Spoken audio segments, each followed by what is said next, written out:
ایک جملہ کہہ رہا ہوں. مولا علی کی ذوالفقار پر ایک جملہ کندہ ہوا تھا, ایک جملہ حق ہوا تھا, حقاقی ہوئی تھی, کندہ ہوا تھا جی, کھدائی ہوئی تھی. مولا علی کی تلوار پر ایک جملہ کندہ ہوا تھا. وہ جملہ سناؤں؟ اپنے مضمون پر بات کر رہا ہوں. وہ جملہ یہ تھا, مولا علی کی تلوار کے اوپر جملہ یہ تھا کہ توجہ ہے, سل من قطعک, اس رشتہ دار سے تعلق جوڑے رکھو جو رشتہ دار تعلق توڑتا ہو. ہمارے یہاں تو کہا جاتا ہے انہوں نے شادی میں نہیں بلایا, میرے چچا زاد بھائی نے مجھے فلاں اس میں نہیں بلایا, وہ ہمارے آتا نہیں ہے, وہ ہمیں بلاتا نہیں ہے, وہ سلام نہیں کرتا, وہ سلام کا جواب نہیں دیتا. یہ وہ کرتا ہے نا, اس کے یہ کرنے سے رشتہ ٹوٹ نہیں رہا. بھائی توجہ چاہوں گا آپ سے, جو چیز اللہ بنا کر بھیجتا ہے اسے بندے توڑ نہیں سکتے. یہ رشتے اللہ نے بنائے. فلاں کا نواسا بنایا ہے, آپ اپنی پسند سے نہیں بنے. فلاں کے بھتیجے بنے, فلاں کے چچا زاد بنے, فلاں کے بھانجے بنے, یہ ہم اپنی پسند سے نہیں بنے. یہ اللہ نے ہمیں رشتوں میں ڈھال کر بھیجا ہے. 3 چیزیں ہی تو ہم لے کر آئے نا اللہ کے ہاں سے. کوئی ڈاکٹر پیدا نہیں ہوا, کوئی انجینئر پیدا نہیں ہوا, کوئی مفتی, کوئی مجتہد پیدا نہیں ہوا. میں آپ کی اور اپنی بات کر رہا ہوں, ائمہ کی بات نہیں کر رہا. ہاں, یہ وہاں سے پڑھ کر آئے ہیں, یہ وہاں سے قابل بن کر آئے ہیں, یہ وہاں سے سج کر آئے ہیں. بات میں آپ کی اور اپنی کر رہا ہوں. ہم جو آئے ہیں نا اس دنیا میں, وہ صرف 3 چیزیں لے کر آئے ہیں. ہم ڈاکٹر انجینئر بن کر نہیں آئے, ہم 3 چیزیں لے کر آئے ہیں. اللہ نے 3 چیزوں پر ہمیں دنیا میں بھیجا ہے. سب سے پہلی چیز روح, یا پہلی چیز بدن, دوسری چیز روح. بدن بنا پہلے, پھر 4 مہینے کے بعد اس میں روح آئی.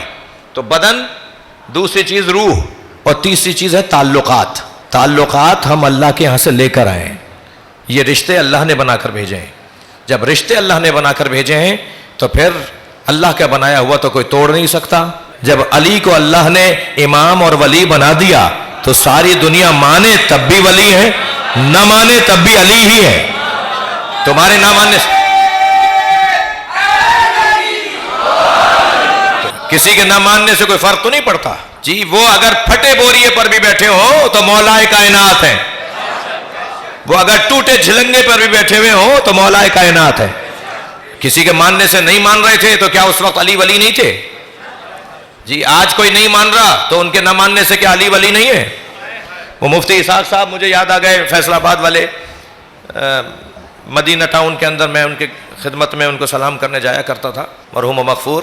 وہ اپنے مجمع میں, سنی مجمع میں خطاب کر رہے تھے تو کہنے لگے کہ یہ شیعہ سنی کا جو جھگڑا ہے یہ یہودی کا پھیلایا ہوا ہے. شیعہ سنی میں اختلاف ہے, جھگڑا نہیں ہے. اختلاف اور ہوتا ہے, جھگڑا اور ہوتا ہے. اختلاف تو حسن ہے بھائی, اختلاف میں تو جمالیات ہیں, حسن ہے. تو جب انہوں نے یہ بات کی تو ایک سوال کی پرچی آ گئی. کہا مفتی صاحب آپ نے کہا کہ سنی شیعہ کا جھگڑا یہودی کا پھیلایا ہوا ہے, تو شیعوں کا تو کلمہ علیحدہ ہے, شیعوں کی تو اذان علیحدہ ہے, شیعوں کی تو روزہ وہ 8 منٹ بعد کھولتے ہیں ہم سے, وہ تو نماز 8 منٹ بعد پڑھتے ہیں. اور ایک لمبی لسٹ انہوں نے بتا دی کہ یہ تو یہ کرتے ہیں, یہ تو یہ کرتے ہیں. تو مفتی صاحب نے کہا ان سارے سوالات کے جوابات تمہاری کتابوں میں لکھے ہوئے ہیں, تم اپنی کتابیں اگر پڑھ لو تو تم پھر شیعوں پر اعتراض نہ کرو. تو انہوں نے بعض سوالات کے جوابات دیے اس نشست میں, جو میں نے دیکھی نشست ان کی. ان میں سے ایک جواب انہوں نے دیا کہ تم جو یہ کہہ رہے ہو کہ شیعوں کا کلمہ علیحدہ ہے, تو شیعہ کیا پڑھتا ہے؟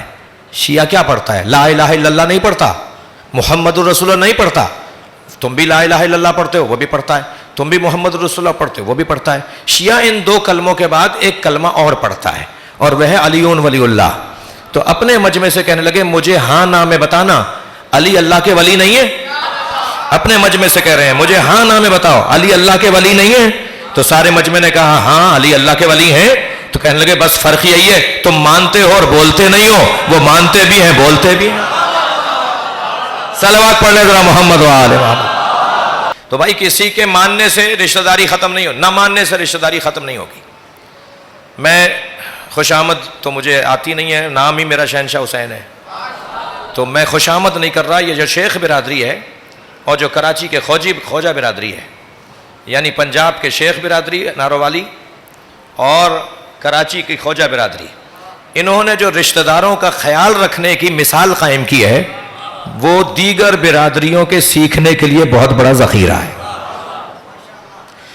اور رشتہ داروں کو بھی مضبوط ہونا چاہیے اور خاندانوں کو بھی مضبوط ہونا چاہیے. جی برادریاں بنے، جیسے امروہہ سادات نے برادری بنائی، جیسے سہارن والے سادات نے برادری بنائی، جیسے شیخ برادری ہے، جیسے خواجہ برادری ہے. بہت اچھی بات ہے، 100% اسلامی تعلیمات کے مطابق ہے. بس ایک وائرس اس کے اندر آنے سے اگر بچا لیا جائے، ایک بیکٹیریا کا خیال رہے کہ وہ نہ آنے پائے. ایک کرونا ہے بڑا خطرناک، جو اس برادری میں اگر آ گیا تو اس کو برباد کر دے گا، اور وہ یہ ہے کہ دوسری برادریوں کو کمزور بنانے کی نیت نہ ہو. صلوات پڑھیں ذرا محمد و آل محمد پر. اپنی برادری کو مضبوط بنانا نہ صرف عیب نہیں ہے، ثواب ہے. لیکن دوسری برادری کو اگر کمزور بنانے کی نیت آ گئی تو یہ خطرناک کرونا ہے، جو الحمدللہ ان لوگوں میں نہیں ہے، کسی میں بھی نہیں ہے. سب ماشاءاللہ خدمت کر رہے ہیں. اور یہ جو تعلقات غیور اور صبور، مجلس چہلم میں آئے ہو بھائی، میں ایسی ہی باتیں کروں گا، برداشت کریں تھوڑی دیر مجھے آپ.